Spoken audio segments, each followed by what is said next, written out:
Salut à tous. Alors, voici la première vidéo donc d'une série consacrée un petit peu aux bases du traitement astrophoto avec Photoshop. Donc l'idée va être de présenter au travers de vidéos courtes les différentes fonctions du logiciel en astrophotographie.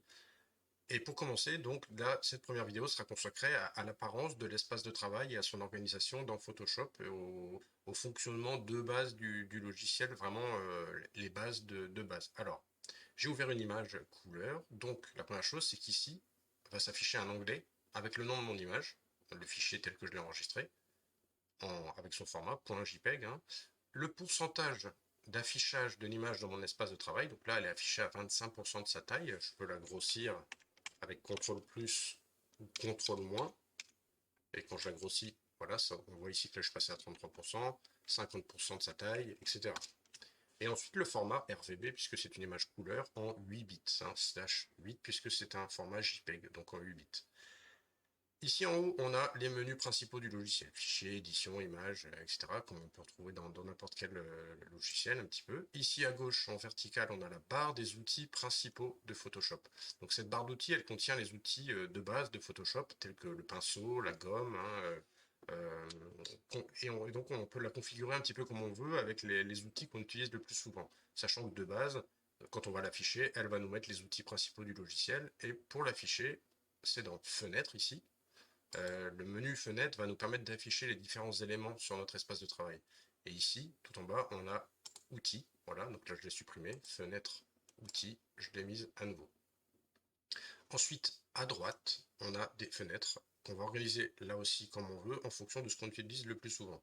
Donc tout ça, ça constitue notre espace de travail, hein, la barre d'outils, notre image, et ici à droite, les fenêtres avec les fonctions qu'on utilise le plus. Alors moi en l'occurrence, parmi les fonctions que j'utilise le plus et en permanence quasiment, il y a l'histogramme. Donc j'aime bien avoir en permanence l'histogramme de mon image pour pouvoir visualiser en direct ce qui se passe sur l'histogramme en fonction des traitements que je vais effectuer.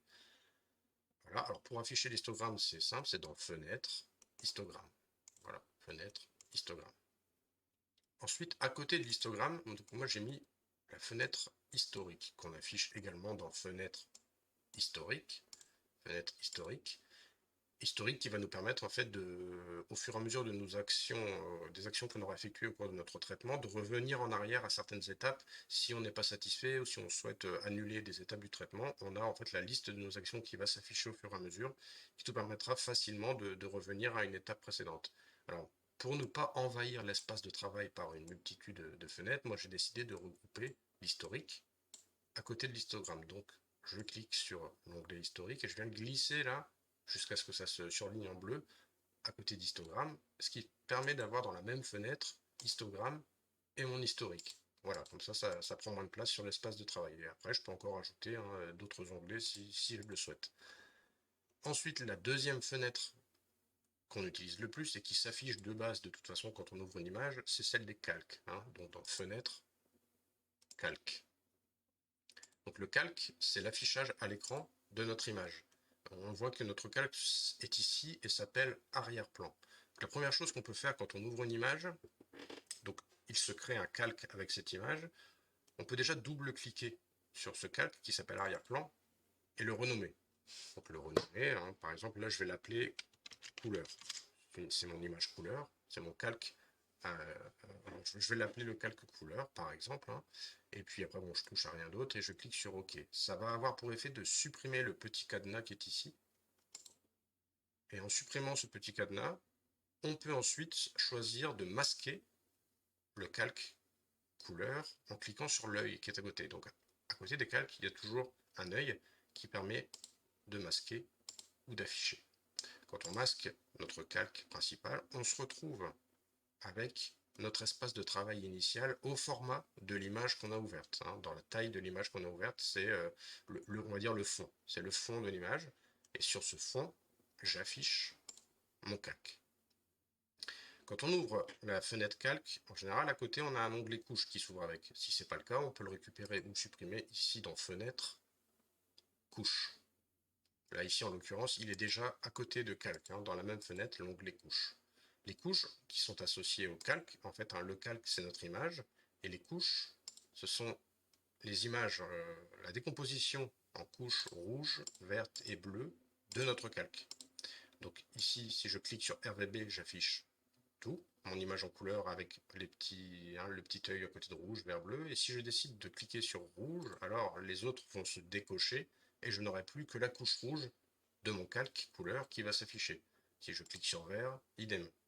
Le vert s'affiche, les autres se décochent. Et bleu, idem pour la couche bleue. Je reviens sur RVB pour afficher mes trois couches simultanément et donc avoir mon image couleur.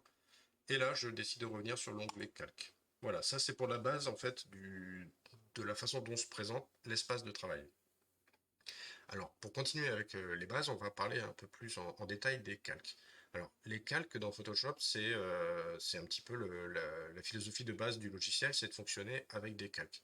Les calques, ça va être des images qu'on va pouvoir superposer les unes aux autres et afficher ou masquer pour, au fur et à mesure de nos traitements, voir l'effet produit par les différentes étapes de ce qu'on va faire. Alors ici, par exemple, je peux décider, alors pour l'instant j'ai qu'un calque, c'est pour ça que si je l'enlève, j'ai mon espace de travail vierge, initial.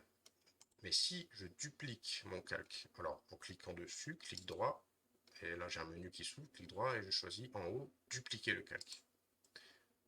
Il va me dire, il va m'ouvrir une fenêtre en me demandant quel est le nom de ce calque dupliqué. Alors bah couleur, c'est le nom de mon calque, copie, voilà, couleur copie, c'est très bien, ça me va, je fais OK. On voit qu'un deuxième calque, s'est affiché, qui s'appelle couleur copie et qui est exactement la même image que mon premier. Ce qui se passe avec les calques, c'est que à l'écran, ici, dans cette zone, on voit s'afficher le calque du haut. Toujours, c'est toujours le premier calque qu'on va voir affiché. Si je le décoche, ce qui va se passer, c'est que je vois le calque qui se trouve juste en dessous. Et ainsi de suite. Si j'ai 5 ou 6 calques, c'est toujours celui du haut qu'on va voir affiché, à condition qu'il soit coché, évidemment. Si on décoche un calque, c'est celui du dessous qu'on voit. Alors il se trouve qu'ici, c'est exactement le même calque, hein, puisque je ne fais que dupliquer.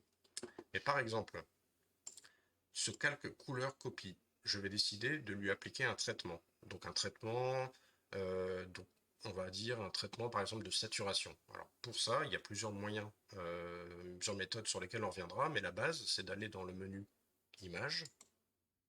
Ici, on a un sous-menu Réglages. C'est ici qu'on va trouver un certain nombre de réglages un peu de base.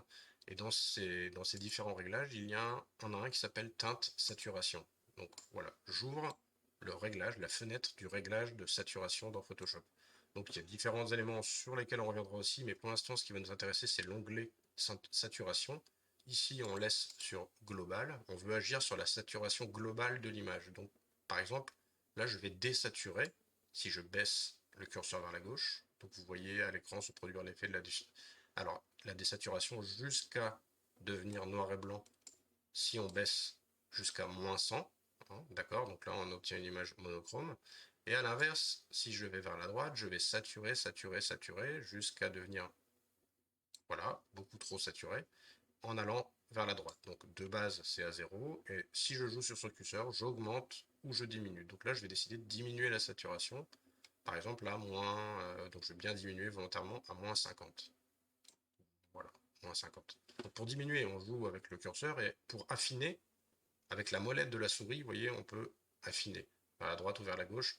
Avec la molette, c'est plus précis. Pour se positionner, par exemple, à -50. Alors, comme dans tout réglage, ou en tout cas la plupart des réglages qui s'affichent sous forme d'une fenêtre, on a la possibilité de cocher l'aperçu ou de le décocher. Donc l'effet, ça va être que si je désactive l'aperçu, je récupère mon calque tel qu'il est initialement, et si j'appuie sur aperçu, je visualise alors l'effet appliqué par la fenêtre que je suis en train d'utiliser. Hein, ça c'est donc aperçu, c'est une visualisation qu'on trouve dans la plupart des fenêtres de réglage de Photoshop. Ici, je vais cliquer sur OK, ça va appliquer le traitement donc de désaturation à mon calque. Voilà. Si je retourne dans mes deux calques, là ici, je vois que celui que j'ai appelé couleur copie est celui qui est désaturé, donc je vais le renommer. Pour le renommer, je double-clique sur le calque, ici sur l'écriture. Voilà, ça me permet donc de renommer et je vais appeler ça désaturation. C'est mon calque de désaturation. Entrée, j'appuie sur Entrée, et hop, ça valide. Donc là, ce qui se passe, c'est que c'est le calque du haut qui est affiché, le calque désaturation. Si je le décoche, ici, je récupère l'affichage du calque du dessous, qui est mon calque initial, le calque couleur.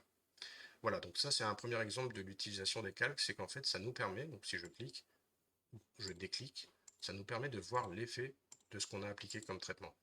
Alors si je suis satisfait de ce traitement, c'est tant mieux. Si je ne suis pas satisfait, je peux soit par le biais de l'historique revenir en arrière jusqu'à mon onglet teinte, hein, jusqu'à l'étape saturation qui était ici. Donc si je me place juste avant cette étape, voilà, je récupère mon image dupliquée là, non désaturée. Si je me place à cette étape, c'est là que je viens de faire cette fameuse désaturation. Donc je me remets juste avant et je vais finalement décider de désaturer à nouveau, mais moins. Donc je vais me mettre à 25, moins 25 plutôt que moins 30, moins 50, parce que je trouve que finalement c'était trop désaturé. Bon, finalement j'aurais déjà pu, grâce à l'onglet aperçu, évidemment, j'aurais déjà pu jauger la désaturation que je souhaite. Là c'était pour vous montrer un petit peu l'utilisation du menu historique. Donc là je me mets à moins 25, je clique sur OK. Alors il faut à nouveau que je le renomme. Comme je suis revenu en arrière, il n'est plus renommé, hein. Je suis revenu à l'étape où j'avais fait une désaturation, donc je double-clique ici et je nomme désaturation. Voilà. Ça, c'est une première manière d'utiliser les calques. Donc c'est pour... Alors dès qu'on effectue un réglage, de manière générale, on duplique, on fait un copier-coller de notre calque. Comme ça, on garde l'étape précédente, hein. L'étape précédente, pour le coup, c'est mon image de base, qui est en bas. Et en haut, j'ai mon nouveau calque avec le réglage que j'ai effectué. Je peux aussi décider de créer un autre calque, donc à partir soit de mon calque initial, soit de celui-ci, je décide d'effectuer encore un autre réglage. Donc là, je duplique mon calque désaturation.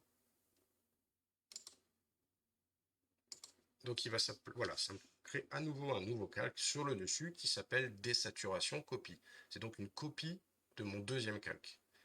Ce qui se passe, c'est que ce qui s'affiche ici, c'est toujours le calque du haut. Si je le décoche, je récupère le calque du dessous, qui est exactement le même, et si je décoche à nouveau, je récupère le calque initial, etc., etc.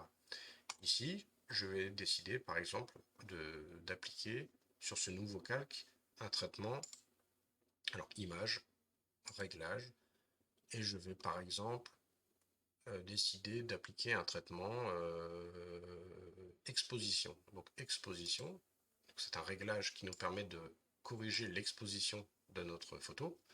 Alors, il se décompose en plusieurs sous-menus. Là, l'idée, c'est pas de détailler ça, c'est de vous montrer l'utilisation des calques. Donc, je vais par exemple sous-exposer un peu l'image ou la surexposer, hein. Alors là, bon, l'image est finale, elle est finalisée, donc elle est pour moi à la bonne exposition, mais là, pour l'exemple, je vais décider de baisser l'exposition.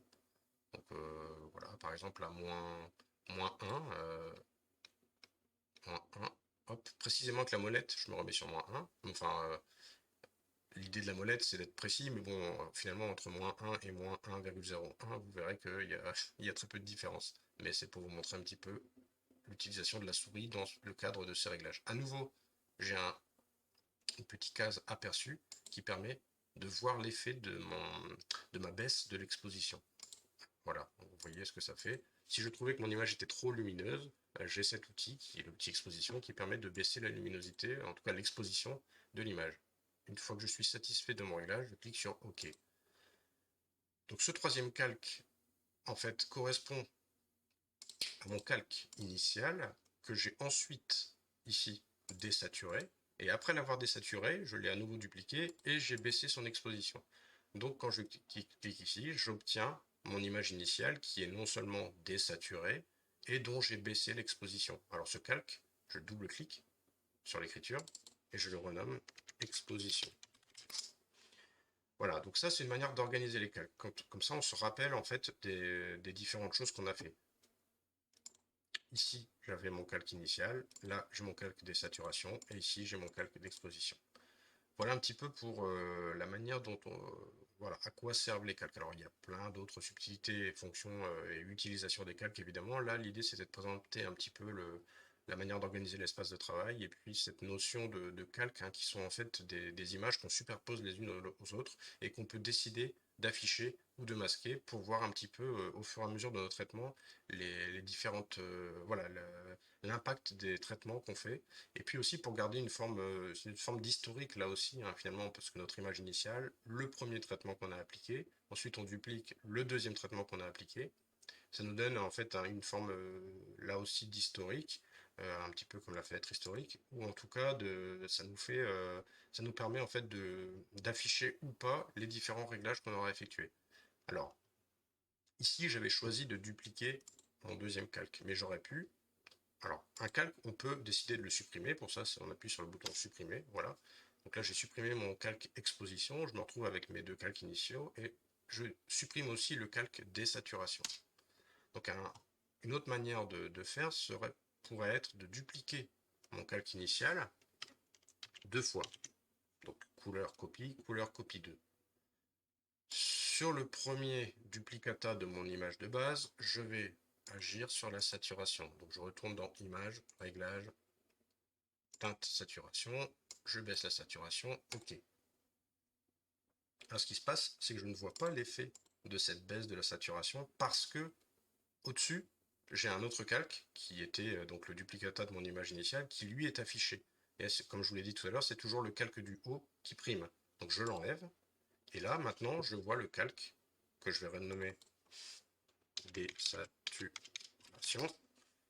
Voilà, j'ai mon image désaturée, je déclique, j'ai l'image initiale, je reclique. Et ici, donc, mon image initiale, si je la reclique, voilà, je me retrouve avec en fait l'image à nouveau saturée, hein, forcément. Et elle, pour le coup, je vais la désaturer aussi, mais d'une autre manière. Teinte de saturation, je vais la désaturer plus. Par exemple là, à moins 70. Voilà. Du coup, cette manière de faire là va me permettre de comparer, donc la désaturation 2, va me permettre de comparer ma désaturation à moins 70 avec celle que j'avais fait à moins 40, un truc comme ça, et avec l'image initiale. Ce qui me permet donc en fait voilà, de voir, de visualiser rapidement ce que je préfère. Est-ce que je préfère mon image initiale, celle que j'ai un peu désaturée, ou celle que j'ai beaucoup désaturée. Vous voyez, on peut passer rapidement de l'un à l'autre, ce qui revient un petit peu à utiliser finalement l'aperçu. Hein, parce qu'en général, quand on utilise un outil, on utilise l'outil, la case aperçu pour justement voir l'effet de ce qu'on va faire sur notre image. Voilà, je ferme cette fenêtre, je supprime tout ça, et je me retrouve avec mon image initiale. Alors, les calques, on verra sur une prochaine vidéo quelles peuvent être les relations qui existent entre les différents calques. Hormis le fait d'être affiché ou d'être masqué, il y a d'autres relations qui peuvent exister entre les calques et qu'on retrouve via ce menu qui est juste au-dessus là. Hein. Donc là, c'est en normal. Mais en fait, il y a tout un tas de fonctions qu'on peut utiliser et qui vont donc concerner des opérations mathématiques qu'on fait entre les calques. Et ici, on a un onglet opacité qui nous permet de rendre plus ou moins transparent un calque. Vous voyez, 20%, 40%, 90%, 100%. Quand on baisse l'opacité d'un calque, on fait progressivement apparaître le calque qui est en dessous. Ici, comme on n'a qu'un calque, ce qui va apparaître progressivement, c'est, si on se met à 0 d'opacité, c'est en fait le calque initial. Si je me remets à 100%, j'ai mon calque de base qui est affiché donc à 100%. Alors ça va être utile quand on veut donc, quand on a effectué un traitement, mais qu'on veut baisser son intensité à ce traitement, on peut jouer sur l'opacité pour récupérer un petit peu du calque qui se trouve en dessous. On verra l'utilisation de cette fonction-là sur avec certains réglages. Donc voilà un petit peu pour les onglets calque, couche, hein, avec le rouge, vert, bleu, l'onglet histogramme qui nous permet de visualiser l'histogramme de notre image, l'onglet historique, et puis la boîte à outils ici et les différents menus. Alors juste pour finir, l'histogramme, pour rentrer un peu en détail sur cet histogramme, on a ici un menu déroulant. Alors là, il est placé sur couche RVB, ça veut dire que ici, je vais avoir ma couche rouge, l'histogramme de ma couche rouge, l'histogramme de ma couche verte et l'histogramme de ma couche bleue. Et en haut, ici, j'ai l'ensemble, l'histogramme de l'image RVB. Je peux décider de n'afficher que le rouge en haut, là, que le vert, que le bleu, l'histogramme de luminosité de l'image, et l'histogramme en couleur. Voilà ce que je voulais vous montrer. Donc c'est qu'ici, on a une superposition des trois couleurs rouge, vert, bleu qui va s'afficher pour le coup en couleur et qui nous permet de voir un petit peu comment sont réparties les couleurs dans notre histogramme. Donc un histogramme, ça fonctionne de sorte que plus on va vers la gauche, plus ce sont les tons foncés. Donc typiquement le fond de ciel, hein, là où c'est le plus noir, le plus foncé, c'est la gauche, le démarrage de l'histogramme. Au milieu, ça va être les tons qu'on appelle les tons moyens, les zones de luminosité moyenne. Donc par exemple là, les nébulosités qui se trouvent sur le pourtour de la nébuleuse. Et plus on va vers la droite, plus on arrive vers les tons clairs. Donc les tons clairs, c'est-à-dire les zones plus lumineuses de la nébuleuse. Et tout à droite, les étoiles, évidemment. Les étoiles qui sont les éléments qu'on retrouve souvent à droite d'un histogramme, puisque ce sont les plus lumineux dans une image. Alors voilà, hein, à gauche, les tons sombres, à droite, les tons clairs. Au milieu, les tons moyens. Voilà, c'est la manière dont se présente un histogramme. Et on voit que cet histogramme s'étale un petit peu dans la gamme des tons sombres jusqu'au ton clair, avec différentes proportions hein, en fonction de là où on se trouve. Voilà, moi je l'affiche en général sur couleur, ça me permet de voir les trois couleurs en même temps. Et puis ici, j'ai mes trois histogrammes des trois couches. Alors je peux décider ici, avec les trois petits traits, quand j'ouvre ce menu, je peux avoir différents types d'affichage. Par exemple, là j'ai affichage de toutes les couches, mais si je fais affichage réduit, finalement je n'ai plus que mon histogramme couleur, d'accord? Si je reclique là, affichage agrandi, j'ai la même chose. Affichage de l'histogramme couleur avec des données en dessous, ici, qui peuvent être intéressantes. On verra pourquoi dans une prochaine vidéo, des statistiques en fait. Et enfin, si je clique sur affichage de toutes les couches, alors je récupère mes trois couches. Bon, là pour l'instant, on va afficher un affichage agrandi, par exemple, ce qui nous permet de gagner un peu de place. Et voilà, on a un espace de travail ici qui est organisé, épuré, minimaliste, qui nous permet d'avoir de l'espace pour travailler. Et si on a besoin d'ajouter d'autres outils, on aura encore un petit peu de place. Voilà pour cette première vidéo, j'espère que ça pourra être utile pour découvrir un petit peu l'interface de ce logiciel. Et puis à très vite pour une prochaine vidéo.